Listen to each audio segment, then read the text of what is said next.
Hello students, welcome to e-learning platform from Mechanical Engineering Department. I am Mr. B.B. Patil going to teach you thermal engineering subject in this semester and the subject code is 22337.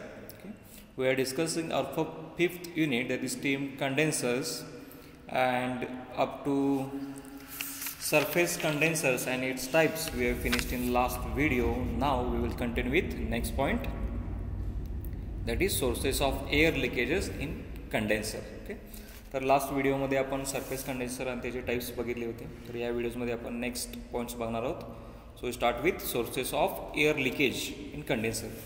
कंडेन्सरमध्ये air leakage कुठं कुठं होऊ शकतं किंवा त्याचे sources काय आहेत बघा. The following are the main sources through which air may be leak. Air कुठून लीक होऊ शकते? फर्स्ट आहे the dissolved air in feed water enters into the boiler, which in turn enter into the condenser with exhaust steam.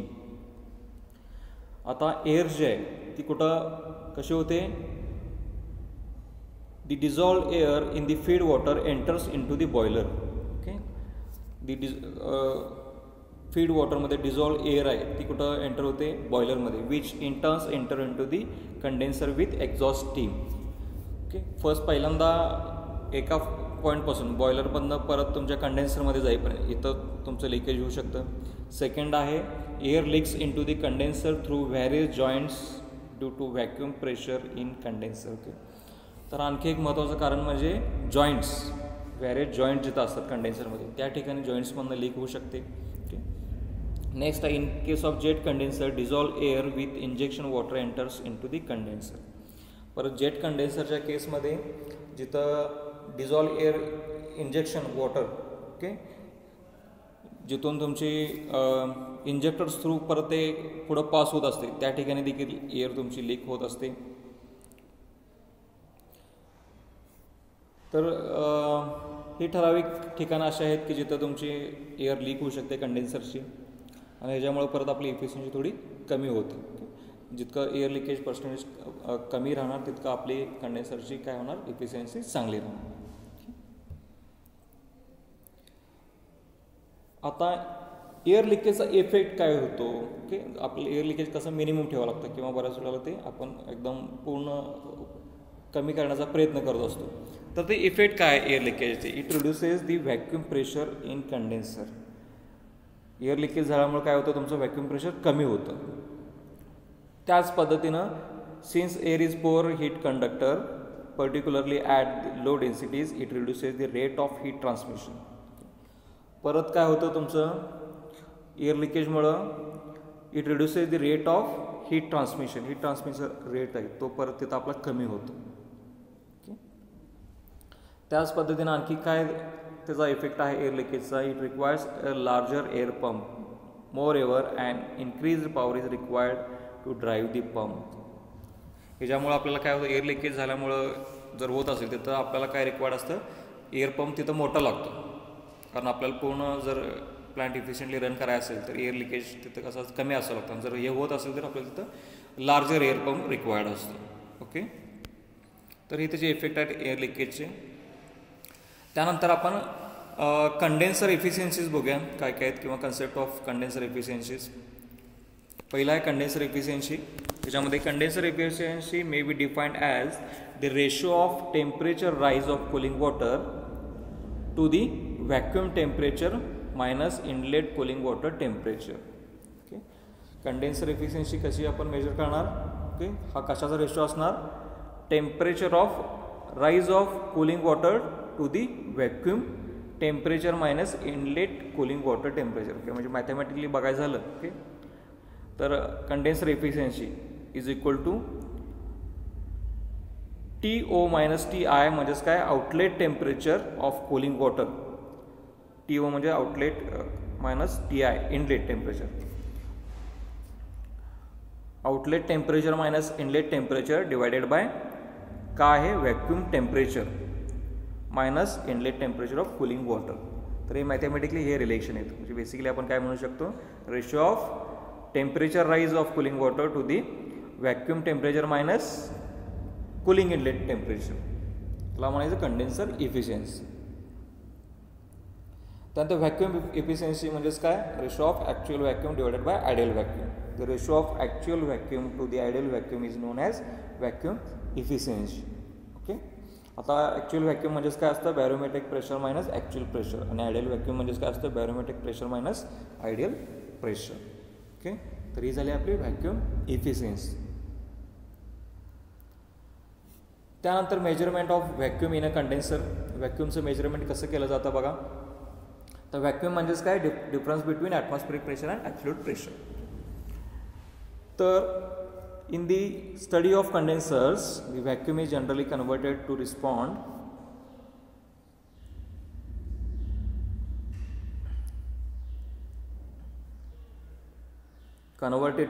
with a standard atmospheric pressure which is taken as the barometric pressure of 760 mm of mercury. Mathematically the vacuum gauge reading corrected to standard barometer, or in other words, okay, or in other words, corrected vacuum in the condenser is equal to 760 minus किंवा corrected vacuum in the condenser is equal to 760. म्हणजेच काय असणार आहे ते, barometric reading minus vacuum gauge reading. Okay. आता परत we know that atmospheric pressure is equal to 760 mm of mercury is equal to 1.013 bar. Okay.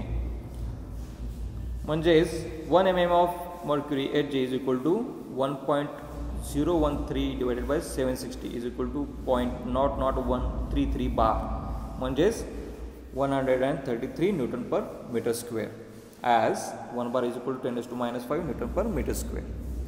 तर हे थोडक्यात व्हॅक्यूमचं जे मेजरमेंट आहे ते अशा पद्धतीने केलं जातं कंडेन्सरमध्ये. ओके.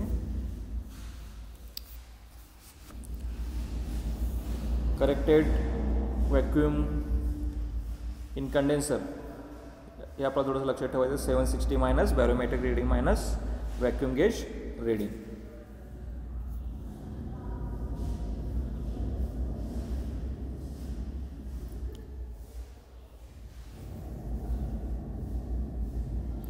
त्यानंतर बघूया कूलिंग टॉवर. आता कूलिंग टॉवर म्हणजे काय प्रकार आहे की जो आपण कंडेन्सरमधनं जे वॉटर येतं, hot water, okay, condenser through जे हॉट वॉटर बाहेर पडतं, ओके, तर तेच काय करायचं आपण, काय करायचं, ॲटमॉस्फिअर एअर त्याच्यामधून पास केल्यामुळे काय होतं, ते परत काय होतं, कोल्ड होतं आणि ते परत आपल्याला यूज करता येतं. म्हणजे थोडक्यात जे कंडेन्स्ड वॉटर आहे, ओके, जे कंडेन्सरमधून बाहेर पडतं ते जनरली थोडंसं गरम असतं आणि तेच परत आपण काय करतो, कूल करण्याचं काम हे काय करतो, कूलिंग टॉवर करतो. The main applications of cooling tower are in power plants and refrigeration plant. Its function is to cool hot water. Its function is to cool hot water from the condenser, okay, by exposing it to atmospheric air so that cold water may be used again for circulation. तर cooling water चं main application काय आहे, power plant किंवा refrigeration प्लांटमध्ये, आणि त्याचं function main काय आहे की to cool hot water from the condenser by exposing it to atmospheric air. Atmospheric air use करून काय करतो आपण, ते परत हॉट वॉटर जे आहे ते कूल करतो. तर हे कूलिंग टॉवरचं काय फंक्शन आहे. Following are the some factors which affect the cooling of water in a cooling tower. आता असे काही एक फॅक्टर्स पॉईंट्स आहेत जे काय करतात, अफेक्ट करतात कूलिंग कशावरती, cooling of water in a cooling tower. पहिला आहे size and height of cooling tower, त्याच्यावर बरंच डिपेंड असतं की आपलं कूलिंग कसं होणार आहे. सेकंड आहे arrangement of plates in cooling tower. Third one is velocity of air entering the cooling tower. Next आहे टेम्परेचर ऑफ एअर. नेक्स्ट आहे ह्युमिडिटी ऑफ एअर. तर हे सगळे फॅक्टर्स अफेक्ट करतात की आपलं कूलिंग काय रेटनं होणार आहे. साईज आणि हाईट असेल कूलिंग टॉवरची, किंवा प्लेट्सची अरेंजमेंट असेल, किंवा व्हेलॉसिटी असेल, टेम्परेचर ऑफ एअर किंवा ह्युमिडिटी ऑफ एअर. तर हे सगळे फॅक्टर्स आहेत जे काय करतात, अफेक्ट करतात कूलिंगवरती. आता कूलिंग टॉवर्स हे जनरली दोन कॅटेगरीजमध्ये क्लासिफाय होतात. त्याचे टाईप्स आहेत. एक म्हणजे नॅचरल ड्रॉट कूलिंग टॉवर आणि सेकंड आहे मेकॅनिकल ड्रॉट टॉवर्स. ओके. तर पहिल्यांदा आपण नॅचरल ड्रॉट बघूया. नॅचरल ड्रॉटमध्ये काय असतं, तुमचा जो मेन सोर्स असतो तो काय असतो, आपले air, natural air. In this type of cooling tower, the air flows naturally without fan through tower provide required cooling. इथं काय केलेलं आहे, आपण नॅचरल एअर यूज केलेलं आहे without fan through tower and provide required cooling. जे condenser through जे hot water येणार आहे ते कुठून पास केलेलं आहे आपण नॅचरल एअरमधून, किंवा त्या जे वॉटर आहे त्या वॉटरवर काय केलेला फ्लो कशाचं केलेलं आहे आपल्याला नॅचरल एअरचा विदाउट फॅन, आणि ह्याच्यामुळं एअरमुळं ते काय होणार परत जे वॉटर आहे ते थंड होणार आहे. The natural dot towers are further divided into 3 types. पहिला आहे natural dot spray field, second आहे package type, third one is hyperbolic. तर पहिल्यांदा आपण नॅचरल डॉट स्प्रे फील्ड बघूया. नॅचरल डॉट स्प्रे फील्डमध्ये काय होतं, the arrangement of this type of tower is shown in figure. The air enters through the lower side and flows across the unit in a transverse direction. Refer figure. The air circulation through the tower depends on wind velocity. The capacity of this tower varies from 50 to 100 liter per minute, okay, per meter square of base area depending upon the air velocity. These towers are used only for diesel plant where wind velocity is not cut off by combustion. आता natural dot spray field. आता spray field म्हणजे काय बघा, आपण cooling tower basically कशाला use करतो, जे condensed water आहे हॉट वॉटरचे आहे ते कूल करण्यासाठी, ओके, बाय युजिंग एअर. आता इथं एअर आपल्याला दिसते नॅचरली विदाउट फॅन आपण ते काय केलं फ्लो केलं, आणि जे कंडेन्स्ड थ्रू वॉटर आहे ते इथून आपण पुढं येतं बघा, किंवा ते स्प्रिंकल झालेलं आहे खाली स्प्रे फील्ड केलेलं आहे. आता ह्या ज्यावेळी वॉटर आपलं खाली स्प्रे होत असतं आणि त्याच्यावरनं आपण जर एअर पास केली तर काय होणार आहे, ॲज अ रिझल्ट इथलं जे काय हॉट वॉटर आहे ते काय होईल थंड होऊन काय होणार आहे खाली होणार आहे, कूल होऊन खाली पडणार आहे, आणि तेच परत आपण रिसर्क्युलर थ्रू यूज करणार. तर हे याचं असं वर्किंग आहे नॅचरल डॉटचं. स्प्रे फील्ड याला म्हणायचं स्प्रे फील्ड. इथून वॉटर काय होतं स्प्रे केलेलं आहे, वॉटर इनलेट थ्रू काय केलेलं आहे ते स्प्रे केलेलं आहे, आणि याच्यामधून आपण एअर काय केलेलं आहे पुढं पास केलेलं आहे नॅचरल एअर. तर असं हे काय होतं याचं काम चालतं कूलिंग टॉवरचं. So we will stop here. Thank you.